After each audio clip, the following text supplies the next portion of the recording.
So we've made our drinks, we've frothed our milk, but now it's time to get into the nitty-gritties of some of the alerts that you might be receiving on this machine. Now, one of the great things about having a display is that if the Magenta needs your attention for really any reason, there's usually an alert that will accompany that to let you know, hey, I need something from you.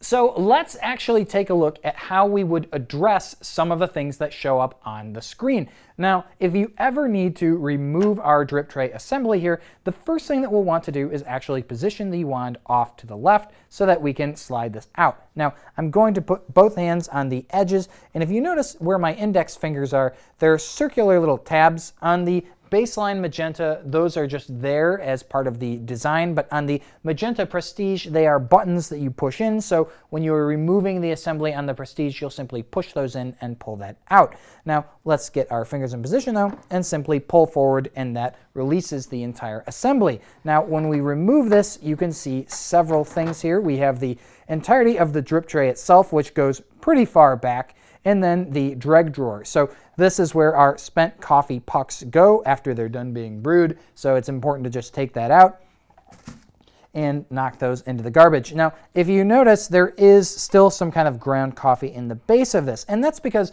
especially if your machine is brand new, it is going to take a little bit of time before the grind cycle gets you those cohesive pucks. So you may want to just rinse that out as well. If you ever really want to give this more of a deep clean, I'd say rinse it out and then leave it to air dry overnight before putting it back in the machine. Now, one other thing that I want to mention about the drip tray in particular is that there is not an alert if the drip tray is full like you might see for other alerts on the screen. Instead, we have a float here. So what I'm going to do is pour water into the tray. I'll do that from behind for some movie magic here. But as that water level in the tray rises, you can start to see that float rise and bob. And if you ever see it kind of bobbing like this, that's your cue to really take this drip tray out and empty it. Because again, as you can see how deep this is, when you need to take this to the sink, you're going to have to balance all this water in here. So my recommendation is that whenever you are refilling the machine, or if you're going to empty the Dreg drawer, just empty the drip tray as well. It can really save you some hassle in the long run. Now we'll move this out of the way, and we'll take a look though at the other internal mechanism inside the machine. This is our brew group, and this is actually where the coffee is being brewed. So you can see here this whole assembly. The grinder feeds coffee directly into it, or our bypass goes down in there as well. This is what's called a brew group. So inside the Magenta, we have the group itself, and then we have a little tray underneath. Now, to remove this, we'll simply push on this tab, and it slides out. So about every week or so, you'll want to remove this from the machine, rinse areas like the intake, the shower screen, we have the other part of the screen up here, and we have our puck ejection ramp. All these can get coffee grounds built up on them, so rinsing them on a weekly basis is nice, and it's good just to maintain the machine. You want to do that and then let this air dry as well before reinserting it. And so the internal mechanisms inside the group which slide, that's actually where you apply the Brew Group lubricant. And now in the manual, it will go into more details, but basically that's done on a 1 to 4 month basis, depending on the number of drinks that you're making.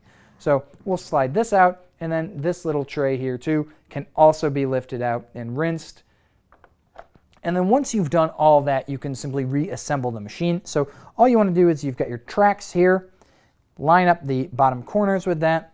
It's good to just be straight on with this, and then push back in. And now if you have not securely reinserted the group, the machine will prompt you with a message saying, hey, you haven't put the brew group in properly, so you may need to actually open it back up and make sure that you've gotten it securely inserted. But other than that, that's how you would take care of any of the things that the Magenta or Magenta Prestige needs you for. Now, bear in mind there may be a couple of other different alerts for things like the carafe on the Magenta Prestige, and all of that is pretty explanatory just by looking at what the screen is showing you.